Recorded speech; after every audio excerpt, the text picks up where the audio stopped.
have ever been born. And in many cases, the least democratic too.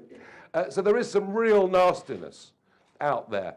And I've seen people who want to put themselves forward for election, which of course is our right in a free society, be hounded and bombarded in just the most extraordinary way. Not just horrible abuse on the streets, and I know that the woman standing for us in Redcar was terrified yesterday, having been attacked in the street, but it's also been coming from the Conservative side, with candidates being bombarded with emails, texts, phone calls, and some of it pretty nasty stuff.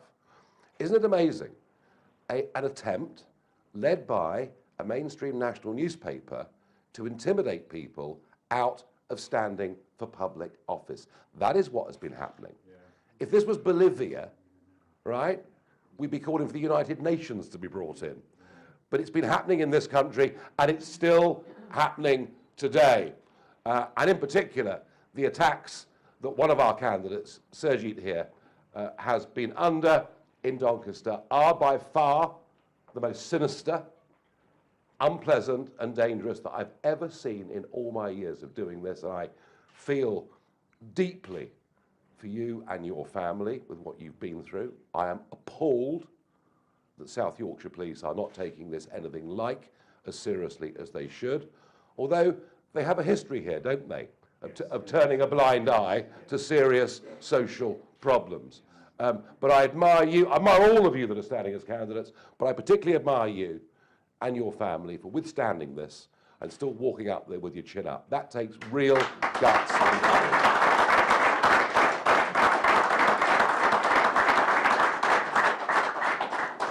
So we're not allowed to talk about the postal votes, that's against the law, but I do understand that we are challenging Labour quite strongly as we go into election day tomorrow. None of us know what is actually going to happen tomorrow. What we do know is that Conservatives cannot beat the Labour Party here in Doncaster. They haven't for 100 years, and they're not going to tomorrow. So what do we have to do? We have to convince as many people who find Boris entertaining and like the slogan, get Brexit done, and hey, it's quite a tempting slogan, isn't it? If only it was true, life would be great. And we have to persuade them to get out and tactically vote for us tomorrow. So we've got, just over 24 hours really to get out there and get this message out there. And I think it's going to be very interesting. I think one of the things, and I could be completely wrong, but one of the things that the polls don't really show, the polls are reckoning on a turnout tomorrow of about 69%, which would be the same as the last general election. My hunch is, no, less. It's going to be less.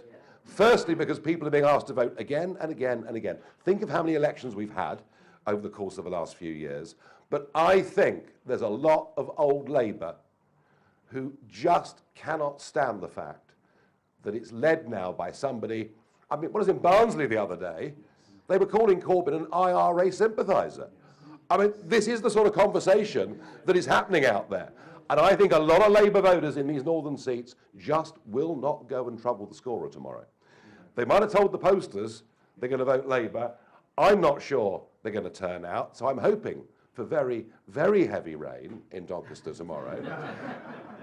Or snow, or whatever we can muster, because I know the people that are going to vote for us will turn out, because they absolutely believe in our message. They believe it in their hearts as well as in their heads. So listen, bonne chance for the next 24 hours. I'll come out and knock on some doors with you. But no, as I say, well done, all of you, for withstanding here in Doncaster something especially unpleasant and nasty. And I'm actually going, in the immediate aftermath of this campaign, I'm actually going to get it down and write a short book about this campaign, about how it was conducted, and about why I think that the first past the post electoral system, which might have served us perfectly well in centuries gone by, is no longer fit for purpose and actually leads to general elections conducted on the basis of endless negativity.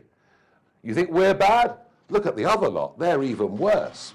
And I think a system that had a degree of proportionality would allow us to say, vote for us because this is what we believe in.